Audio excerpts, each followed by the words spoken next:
嗨，大家好，我是 Vivian， 每天为大家带来最新最前沿的人工智能动态和深度解读。就让我们开始今天的 AI 热点吧。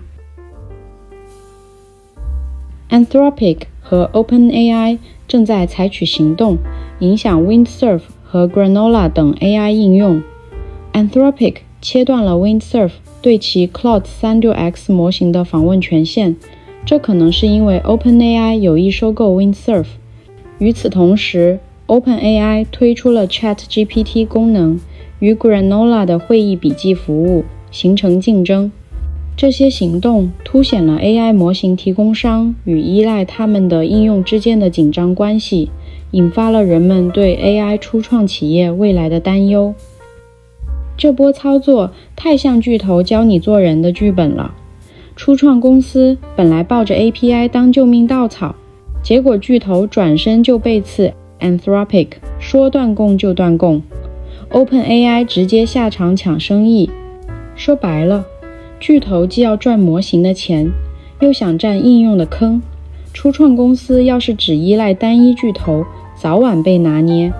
给创业者提个醒，要么赶紧搞多模型冗余，同时接 Anthropic、OpenAI、谷歌等 API， 要么往巨头够不着的细分领域钻，不然哪天被卡脖子、被抢赛道，哭都没地儿。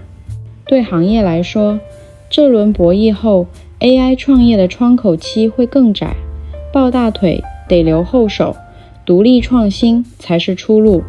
AI 巨头与初创公司的博弈，本质是生态主导权的争夺。这场围猎将倒逼行业反思，依赖单一巨头的模式如何破局，而巨头们的双重身份，既做裁判又参赛，也将引发关于生态公平性的更多争议。Meta 发布了一款名为自动敏感文档分类的全新开源 AI 工具。该工具可识别和分类文档中的敏感信息，它利用机器学习来检测个人、财务或机密数据。Meta 希望这能帮助企业保护关键数据。开发人员和企业可以根据自己的特定需求调整该工具。作为扎克伯格10年元宇宙计划的补丁，这次开源更像一次战略止损。过去因数据泄露丑闻，如2023年欧盟26.5亿欧元罚款饱受批评，如今通过技术共享重塑负责任企业形象，对中小企业而言，这简直是及时雨，买得起，改得了，用得稳，比大厂定制方案如 Palo Alto 的 Cortex XIAM 更接地气。但需警惕开源依赖症， AI 再强也替代不了企业的安全文化。比如 49% 员工仍用未经批准的 AI 传数据，工具只是工具，管住人才是根本。总体看， Meta 这步棋走对了，用最小的技术成本撬动最大的行业话语权，顺便给马斯克的 Grok 专注推理补了个合规缺口。日本人工智能公司 Nota 即将在美国推出 Nota Memo AI 录音机，这款设备集成了网页端、iOS、安卓和 Chrome 浏览器。Nota 拥有超过1000万用户，68%的日本顶级企业都在使用这款产品。Nota Memo 采用骨传导和降噪技术，录音清晰。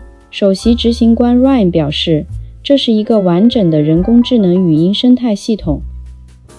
Nota 这步棋挺聪明，表面是硬件战，实则是企业级信任战。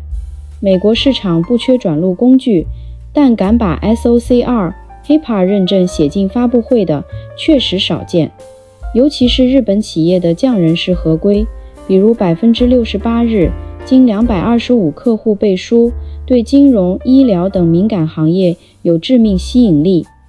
不过，偷 C 端可能吃亏。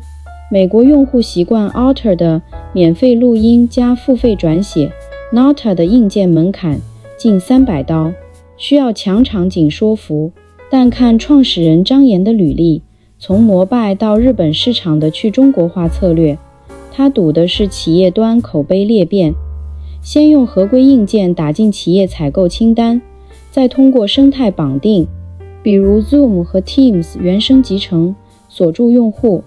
最有意思的是 Nota 避开了中美 AI 竞争的锋芒，用第三国身份，日本注册加开曼控股，游走于地缘政治之间。这招借船出海比直接打中国 AI 标签聪明太多，能不能成，就看首批500强客户的续约率了。如果您对人工智能充满好奇，想要及时了解这个正在重塑我们生活的科技领域，欢迎订阅我的频道。我们下期见，拜拜。